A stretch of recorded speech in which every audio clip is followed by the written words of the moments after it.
చామలగుట్టలో తల్లిని ఇద్దరు చంటి పిల్లలను అత్యంత కిరాతకంగా హత్య చేసిన వ్యక్తికి కఠిన శిక్ష పడే విధంగా న్యాయస్థానం చర్యలు తీసుకోవాలని కోరుతూ దళిత సంక్షేమ సేవా వ్యవస్థ అధ్యక్షులు పిట్టా జానకి రామారావు ఆధ్వర్యంలో కాకినాడ బార్ అసోసియేషన్ అధ్యక్షులు ఏలూరి సుబ్రహ్మణ్యానికి వినతి పత్రం అందించారు. ఈ సందర్భంగా కాకినాడ బార్ అసోసియేషన్ అధ్యక్షులు ఏలూరి సుబ్రహ్మణ్యం మాట్లాడుతూ ఈ కేసుకు సంబంధించి స్పీడ్ ట్రయల్ చేపట్టేలా కృషి చేస్తానని తెలిపారు. అదేవిధంగా బాధితులకు న్యాయం జరిగే విధంగా అండగా నిలుస్తామని పేర్కొన్నారు.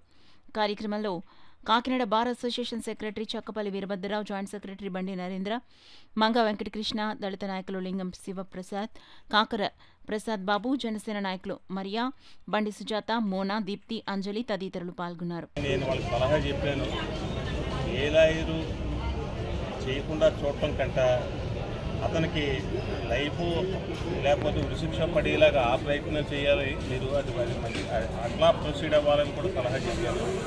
వారి కోరిక ప్రకారం దీన్ని డిస్కస్ చేస్తాం. కానీ మేము ఎవరు చేయకపోయినా కూడా స్టేట్ బ్రీఫ్ని గవర్నమెంటే ఒక లాయర్ని పెడుతుంది, పైపెచ్చు గవర్నమెంట్ ఫీజు కూడా ఇస్తుంది. చేత ఈ పద్ధతి కంటే శిక్ష పడాలని కోరుకోవాలి. ఇప్పుడు ఒకరు చేయకపోతే ఇంకొకరు కాకినాడ బార్ చేయరు, పిఠాపురం బార్ వస్తారు, పిఠాపురం బార్ చేయరు, రాజమండ్రి బార్ ఎవరో వస్తారు. అంచేత ఈ ముద్దాయి అన్న వ్యక్తి లాయర్ని పెట్టుకుని వాదించుకోవడం అనేది ఫండమెంటల్ రైట్, ప్రాథమిక హక్కు. రాజ్యాంగంలోనూ ఆ హక్కును కాదనడానికి ఎవరికి కూడా హక్కు లేదు. చేత నేను అందరికీ కూడా ఏం చెప్తున్నానంటే, పెద్దాపురం డిఎస్పీ గారితో మాట్లాడుతూ ఛార్జ్ షీట్ ఎర్లీగా వేయించుకుని ఎర్లీగా ట్రయల్ వచ్చేలాగా ఆ ఏర్పాట్లు మేము చేయగలం. కొంతవరకు జ్యుడిషియల్ ఆఫీసర్ రిప్రజెంట్ చేసి నెంబర్ ఇచ్చి ఫాస్ట్గా చేయగలం చెప్పగలం.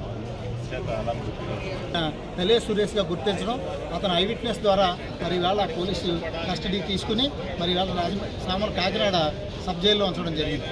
ఏదైతే ఈ తలే సురేష్ ఉన్నాడో మరి తనకి అక్రమ సంబంధం ఉన్న వ్యక్తిని మరి ఆ రోజు ఎందుకు జరిగిందో మాకైతే తెలియదు. కానీ మరి ఆ అమ్మాయిని చంపడమే కాకుండా వాళ్ళ ఇద్దరు పిల్లలు అడ్డు వచ్చారని ఆ ఇద్దరు పిల్లల్ని విచక్షణారహితంగా ఒక రాడుతో కొట్టి పీకి మీద కాలు వేసుకొచ్చి గుండెల మీద కాలు వేసుకొచ్చి వారు చనిపోయే వరకు అక్కడే ఉండి వాళ్ళు చంపి అతను ఆ రోజు పరారవడం జరిగింది. మరి ఈరోజు మేము ఈ బార్ అసోసియేషన్ వచ్చి కాకినాడ మరి లాయర్లందరికీ కూడా చాలా ముఖ్య విన్నపం చేసాం. అయ్యా, ఇటువంటి వ్యక్తి ఒక మానవ మృగంగా ఉండి ఒక నెలలోనో 2 నెలల్లోనో 3 నెలల్లోనో బెయిల్ తీసుకుని వచ్చి మరి అతను మళ్ళీ అక్కడ రోడ్ల మీద తిరిగితే మరి అక్కడ చుట్టుపక్కల ఉన్న వాళ్ళు అవేర్నెస్ తేడా వస్తుంది. ఎందుకంటే ముగ్గురిని చంపి అందులో చిన్నపిల్లలను చంపి కూడా మరి ఇవాళ అతను స్వేచ్ఛగా తిరిగితే దీన్ని అలుసుగా తీసుకుని ఇంకా కొంతమంది మమ్మల్ని ఎవరు ఏమి చేయలేరనే ఒక సంకేతం బయటకు వెళ్తుంది.